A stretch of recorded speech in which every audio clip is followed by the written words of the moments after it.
milzīga afēra. Tas ir mūsu uzņēmēju, loģistikas uzņēmēju krāpšana. Krāvu mašīnītes, lauksaimnieki izmanto viņus. Arī mazumtirdzniecības iestādes, tirdzniecības iestādes ašarāda un kunt.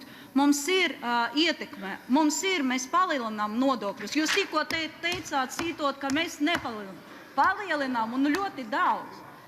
Jūs varbūt nezinājāt, bet ir. Jā, šie maziņi autobusiņi, kuru izmanto mūsu iedzīvotāji, kuru palielinās no 260 uz 360. Vietējiem iedzīvotājiem, tā ir privātas arī mašīnas tāda. Lauksaimniekiem, mežsaimniekiem ir braukā pa Latgali ar tādām mašīnām.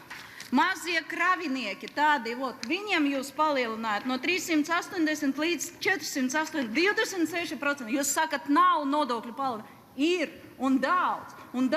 Es nezinu, mums Latgalē nav ostu. Jūs satiksmes ministrija nav aizgāja. Viņš saka, ka mēs pārvirzīsim visu tur krāvu uz vilcieniem, uz dzelzceļu, bet mums nav sauso ostu Latgalē. Kur jūs pārvirzīsiet?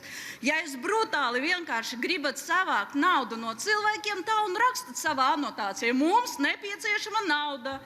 Ne to, ka mēs pārvirzam, mēs atbalstam zaļo kursu, kravinieki tagad būs ar tiem zaļo kursu un ar akumulatoriem brauks. Nav. Cik tur mašīnas? 2, 3? Cik maksā nopirkt tādu mašīnu, cik viņa izmaksā uzņēmējiem? Tas ir milzīga nauda. Nav tādas mums naudas cilvēkiem, lai uzreiz sapirkt elektrokraviniekus, vilcējus. Tāpēc to jūs, ko maldinājat sabiedrību no tribīnes, ka nebūs, būs un milzīgi, ir tīpaši tas sītīs atkal pa Latgali, kur vajag preci aizvest, izēvielas atvest turpu šurpu. Pareizi? Tā strādā ekonomika. Vai vienkārši mums tur parādās tā, no niekurienes izēviela, viņu nevajag atvest, viņu nevajag pārstrādāt, viņu nevajag aizvest atpakaļ uz Rīgu, uz ostām, ne? Vajag, tāpēc konkurences spēja pazūdīs. Atkal kas būs? Tas pēc cilvēkiem netiks palielināta alga Latgalē, tā viņa ir zema. Un viss atkal mēs stagnējam Latgalē, atkal mēs neatbalstam sirdī, mēs esam Latgalē. Kur jūs esat? Tikai uz papīra un uz vārdiem, bet ne uz darbiem. Lūdzu neatbalstīt šo priekšlikumu, noraidīt.